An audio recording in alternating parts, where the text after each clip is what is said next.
Okay, Jake from Blue Fox, Roofing and Renovations. I'm gonna show you a tricky spot. Now this roof that I'm on right now has already been replaced once in 2011, probably due to insurance, hail damage. There's certain things I can tell, obviously. And what's interesting is the insurance company has kind of a set standard of what they pay, and they're gonna pay obviously as little as they can because they're in business. And it's up to the contractor to show them why it needs to be done differently. That takes time and a lot of phone calls and emails. So some contractors don't have that conversation, and they do what they can, what they're getting paid for, but proper education is, I think, important, obviously. So I'm gonna show you a tricky spot that always, or typically, gets overlooked. So I'm gonna put my cushion here.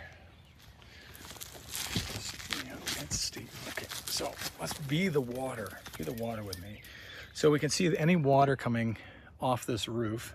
First, everything from my finger right down here over here is going to come into this gutter, and then all this is going to come into this gutter right here. Okay, and then that gutter is going to spit it out right there, and then that gutter is going to take it off the roof. So it goes a long way.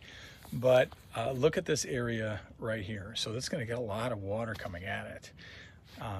The black part you see there is actually aluminum flashing, bent up behind that siding, which is good, but it was reused from the first roof, which means any holes that was put in there to secure it the first time are still there this time. So you can see that there's caulking, which is just silly to do, but they put caulking on there because they don't want the water to get behind it. What also adds to the problems is our friends, the leaves. They stop the water from coming down at times. So you can see they caulked inside to this J channel, which is mainly decorative. It channels the water down, and they did it here too. The problem is water can come in anywhere behind this siding, and it's going to get behind their caulking right here. So it's very important to do this properly. You can see here that the flashing probably doesn't even come out from behind this trim board right here.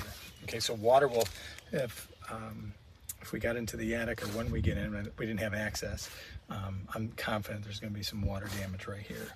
So what would have to happen is this siding needs to come off, and then you'd have to flash it correctly, waterproof underlayment, flashing, and put it all back together.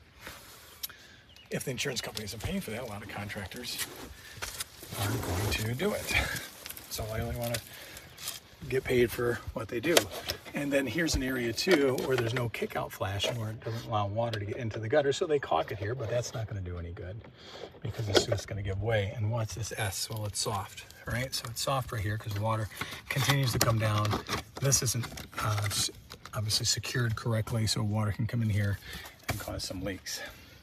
Here's another opportunity where water can come in. Reuse the old flashing. Number one, it's only one piece, not two pieces. It needs to be two pieces because expansion and contraction, this is going to break when this moves and vice versa. And the nails are going to lift up, and that's why we see that happening. So the trouble spot when you do the roof, it's just, even if they're not paying for it, sorry for the close-up, even if they're not paying for it, we're going to go ahead and do it anyway because it's the right thing to do and it needs to be explained to the customer. Jay from Blue Fox.